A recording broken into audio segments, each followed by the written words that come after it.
എല്ലാ പ്രിയപ്പെട്ടവർക്കും വന്ദനം. കർത്താവായ യേശു ക്രിസ്തുവിൻ്റെ ബലവും ശക്തിയും അനുദിനം നമ്മെ ജയത്തോടെ നടത്തിക്കൊണ്ടിരിക്കുന്നു. ഈ ഡിസംബർ മാസത്തിൻ്റെ ഓരോ ദിവസവും എണ്ണി നമ്മൾ മുന്നോട്ട് പോയിക്കൊണ്ടിരിക്കുകയാണ്. Jesus every day. ഈ വർഷം ഓരോ ദിവസവും യേശുവിലാണ് നമ്മൾ ആരംഭിക്കുന്നത്.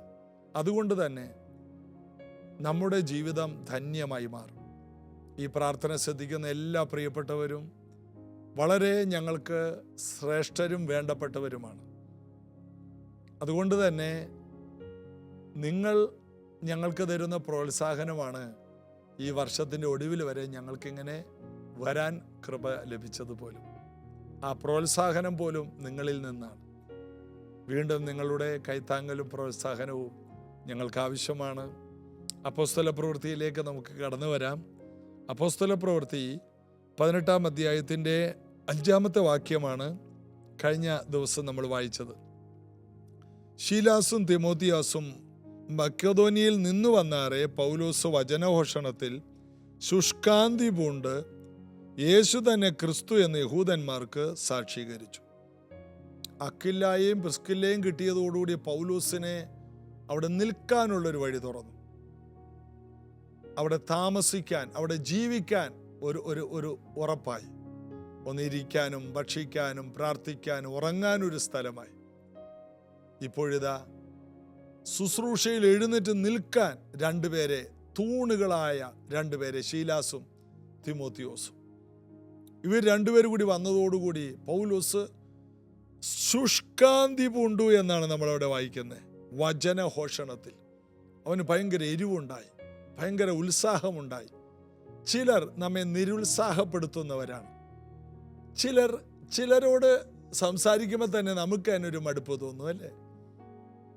എന്നാൽ ചിലരോട് സംസാരിക്കുമ്പോൾ നമുക്ക് തന്നെ ഒരു ആവേശമാണ്. അങ്ങനെയുള്ള രണ്ടുപേരാണ് തിമോത്തിയോസും ശീലാസും. ഇവർ അസാധാരണ ദൈവകൃപയുള്ളവരാണ്. ഇതിനകത്ത് ശീലാസ് മാത്രം പൗലോസിന്റെ കൂടെ ആ മക്കെദോന്യ ജയിലിൽ കിടക്കുമ്പോൾ അടിസ്ഥാനങ്ങൾ കുലുങ്ങി ജയിൽ മുഴുവൻ തുറന്നുപോയി ആ ജയിലിലുള്ളവരും ജയിലധികാരിയും രക്ഷിക്കപ്പെട്ട ചരിത്രം നമ്മൾ ധ്യാനിച്ചതാണ്. അത് അപ്പോസ്തല പ്രവൃത്തി 16-ാം അധ്യായത്തിലാണ്.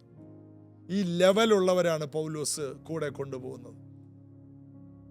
ബർന്നബാസായിട്ട് പിരിയാൻ കാരണം മർക്കോസുമായിട്ട് ഒരു 5 മിനിറ്റ് പോലും ഇരിക്കാൻ പൗലോസിന് പറ്റില്ല. കാരണം ഒരു സ്ഥലത്ത് അവരുടെ കൂടെ ആത്മാർത്ഥമായിട്ട് വരേണ്ട ആള് ഉഴപ്പി വീട്ടിൽ പോയി എന്നൊരൊറ്റ കാരണം.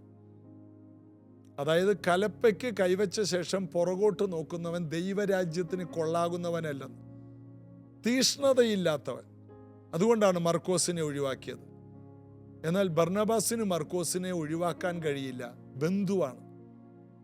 പൗലോസിന് ബന്ധോ സ്വന്തത്തിനും ഒരു വിലയും കൊടുക്കാത്തവനാണ്. വിവാഹം പോലും കഴിക്കാതെ കർത്താവിന് വേണ്ടി നിൽക്കുന്നവരാണ്.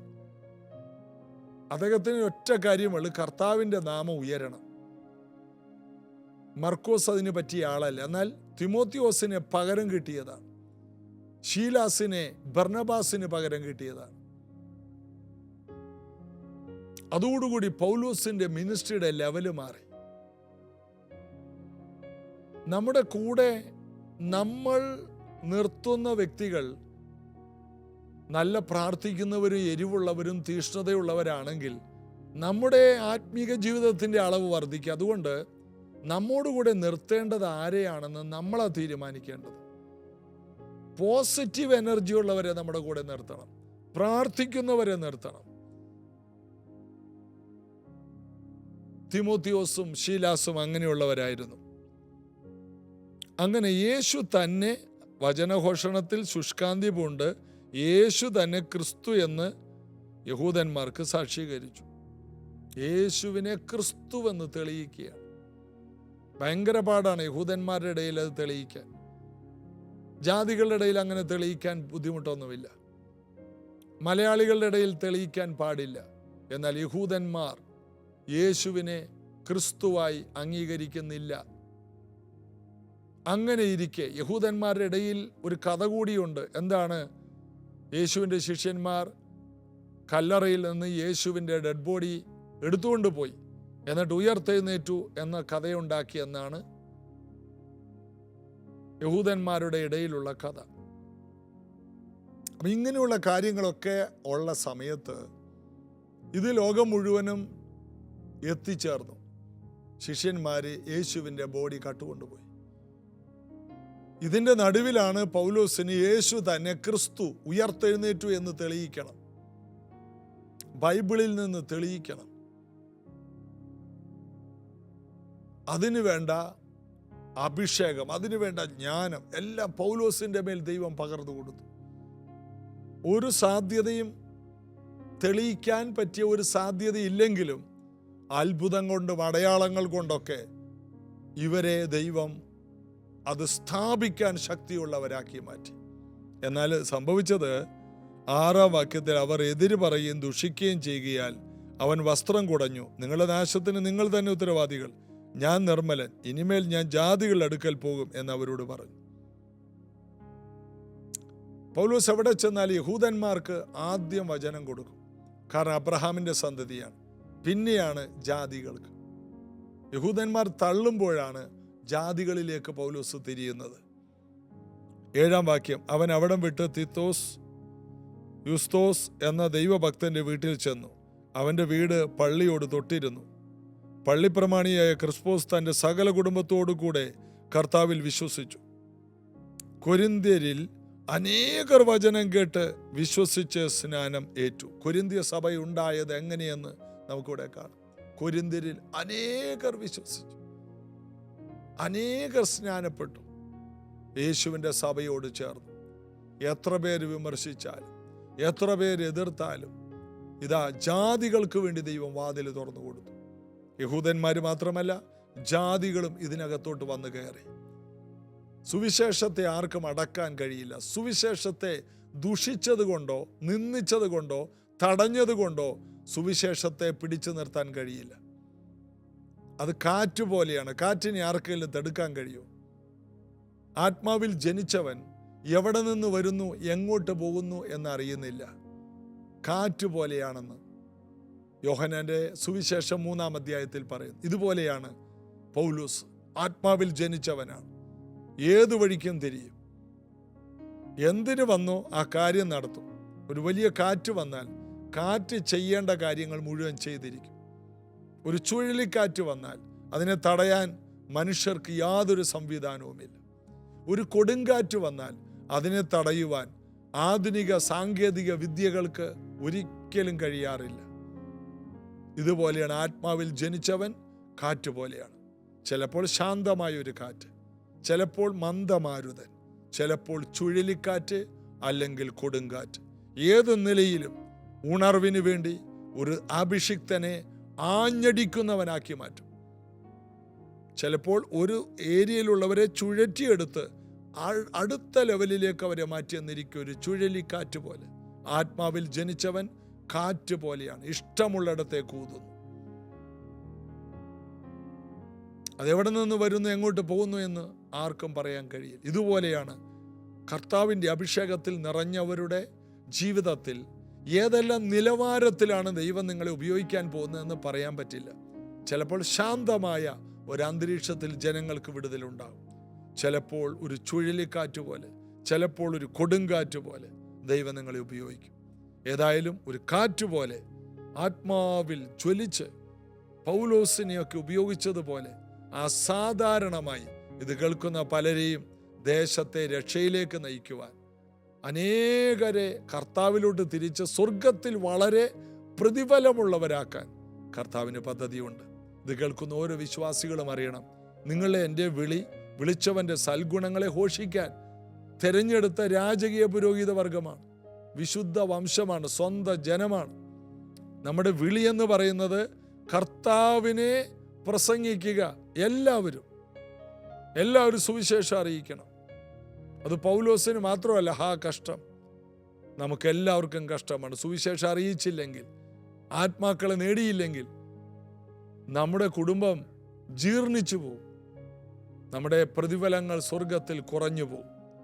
അതുകൊണ്ട് ആത്മാക്കളെ നേടുന്നവരായി, തീവ്രതയുള്ളവരായി, ഒരു ആത്മക്കാറ്റ് പോലെ കർത്താവ് ഈ സീസണിൽ നിങ്ങളെ ഒന്ന് ജ്വലിപ്പിക്കട്ടെ. ശക്തീകരിക്കട്ടെ. നമുക്ക് പ്രാർത്ഥിക്കാം യേശുവിൻ്റെ നാമത്തിൽ. കാറ്റ് പോലെ ഈ സീസണിൽ ഒരു പുതിയ ആത്മീക അനുഭവത്തിലേക്ക് ഇത് കേൾക്കുന്ന ഓരോരുത്തരും തീരട്ടെ. ഇവരുടെ മേൽ ഒരു ആത്മപകർച്ചയുണ്ടല്ലോ, ഇവരുടെ മേൽ ഒരു കൃപയുണ്ടല്ലോ, അത് ഈ സീസണിൽ ജ്വലിക്കട്ടെ. ഇവരെ ജ്വലിപ്പിക്കുന്ന തിമോത്തിയോസുമാരെ, ശീലാസുമാരെ കർത്താവെ കൂടെ കൊടുക്കണമേ. വലിയൊരു അഭിഷേകത്തിലേക്ക് ഇവർ ചലിക്കട്ടെ. പോകുന്നിടത്തെല്ലാം ആ സ്ഥലത്തിന് പറ്റിയ നിലയിൽ ഒരു ചലനമുണ്ടാക്കുന്ന കാറ്റായി ഈ മക്കളെ അങ്ങ് ആത്മാവിൽ ഉപയോഗിക്കണം. കയറുന്ന വീടുകൾക്കെല്ലാം ഇവരൊരു വിടുതലാകണം. കാലുകുത്തുന്ന സ്ഥലങ്ങളിലെല്ലാം ഇവരൊരു ബ്രേക്ക് ത്രൂവായി മാറണം. പ്രാർത്ഥിച്ച് ഈ മക്കളെ അതിനായി ഉപയോഗിക്കണം, യേശുവിൻ നാമത്തിൽ. ആമേൻ. നമ്മുടെ പേഴ്സണൽ കാര്യങ്ങൾക്ക് വേണ്ടി ഒന്നും ഈ ദിവസങ്ങളിൽ പ്രാർത്ഥിക്കാറില്ല. കാരണം നമ്മൾ കർത്താവിൻ്റെ രാജ്യവും നീതി അന്വേഷിക്കുമ്പോൾ അതിൻ്റെ കൂടെ നമ്മുടെ കാര്യങ്ങളൊക്കെ നടക്കും. ഇതെല്ലാം കേട്ട് എല്ലാ ദിവസവും ജോഷി ബ്രദറെ, ജോഷി പാസ്റ്ററിൻ്റെ എല്ലാ ദിവസത്തെയും ജീസവരുടെ കേൾക്കുന്നുണ്ട്. നല്ലതാണ്, നന്നായിട്ടുണ്ട്. അങ്ങനെ അതിനുവേണ്ടി മാത്രം കേൾക്കരുത്. നിങ്ങളിത് പ്രാക്ടിക്കലാക്കണം. അപ്പോസ്തല പ്രവൃത്തിയുടെ 29-ാം അധ്യായം നിങ്ങളായിരിക്കണം. നമുക്കൊരുമിച്ച് ചെയ്യാം. ഈ ദിവസങ്ങളിൽ ഞങ്ങൾ സുവിശേഷം അറിയിക്കുവാൻ വേണ്ടി ടെൻറ്റുകളെല്ലാം ക്രമീകരിച്ചു. ഒരു ടെൻറ്റ് വാങ്ങി, അതിനുവേണ്ട സംവിധാനങ്ങൾ, ലൈറ്റുകൾ വാങ്ങി പലയിടത്തും പോയി കൺവെൻഷനുകൾ, ക്രൂസേഡുകൾ വെക്കുകയാണ്. കാരണം കർത്താവിൻ്റെ സുവിശേഷം ഭൂമിയുടെ അറ്റത്തോളം എത്തുമ്പോൾ അവസാനം വരും. അതുകൊണ്ട് പ്രൈസ് ജനറേഷൻ ചർച്ചിന് വലിയൊരു ദൗത്യമുണ്ട്. അതുകൂടാതെ ജീസസ് എവരിഡേ കേൾക്കുന്ന എല്ലാവർക്കും ഈ കാര്യത്തിൽ വലിയൊരു ദൗത്യമുണ്ട്. അതുകൊണ്ട് നിങ്ങൾക്ക് സുവിശേഷത്തിനായിട്ട് ഒരു കൈത്താങ്ങൽ തരാൻ മനസ്സുണ്ടെങ്കിൽ, നിങ്ങളുടെ ദൈവം നിങ്ങൾക്ക് തന്ന നന്മയുടെ ഒരു ഭാഗം സുവിശേഷത്തിനായിട്ട്, സുവിശേഷീകരണത്തിനായിട്ട്, ആത്മാക്കളെ നേടുന്നതിനായിട്ട് നിങ്ങൾ ചെലവഴിക്കുമെങ്കിൽ, അത് ഞങ്ങളെ ഏൽപ്പിക്കുകയാണെങ്കിൽ ഞങ്ങൾക്കത് കുറച്ചുകൂടി വിശാലമായി വിസ്തൃതമായി ചെയ്യാം. പ്രൈസ് ജനറേഷന് നല്ലൊരു മ്യൂസിക് വർഷിപ്പ് ടീമുണ്ട്. അത്യാവശ്യം കാര്യങ്ങളൊക്കെ ചെയ്യാൻ മനസ്സുള്ള ഒരു കൂട്ടം ജനമുണ്ട്. ഞങ്ങൾ ഒരുമിച്ച് ആലപ്പുഴയിൽ നിന്ന് ആരംഭിച്ച് ഇന്ത്യ മുഴുവനും, കേരളത്തിൽ നിന്ന് ഇന്ത്യ മുഴുവനും ചലിക്കുന്ന ഒരു സുവിശേഷീകരണം ഞങ്ങളുടെ പ്രാർത്ഥനയാണ്. അതിനായിട്ട് ഞങ്ങൾ ഒരുങ്ങുന്നു. ചെറുതിൽ ഞങ്ങൾ ആരംഭിക്കുന്നു. ഈ മാസം ആരംഭിക്കുകയാണ്. ആരംഭിച്ചു കഴിഞ്ഞു. നിങ്ങളുടെ പ്രാർത്ഥന വേണം, കൈത്താങ്ങൽ വേണം. നമുക്ക് ഒരുമിച്ച് യേശുവിനെ എല്ലാ ദിവസവും, ഇപ്പോൾ വിശ്വാസികൾ മാത്രമാണ് ജീസസ് എവരിഡേ, ഇനി ജീസസിനെ എല്ലാ ദിവസവും സാധാരണ ജനങ്ങളിലേക്ക് കൊടുക്കണം. മദ്യം, മയക്കുമരുന്ന്, പാപം, ശാപം എല്ലാം ദേശം വിട്ടു മാറണം. സ്വർഗം നിറക്കണം, നരകം ശൂന്യമാകണം, യേശുവിൻ്റെ നാമം ഉയരണം. നിങ്ങളെ കർത്താവ് അതിനുവേണ്ടി ഉപയോഗിക്കട്ടെ. നമുക്ക് ഒരുമിച്ച് ദൈവരാജ്യം പണിയാം. നാളെ ഇതേ സമയത്ത് കാണാം. God bless you. വരികയില്ല.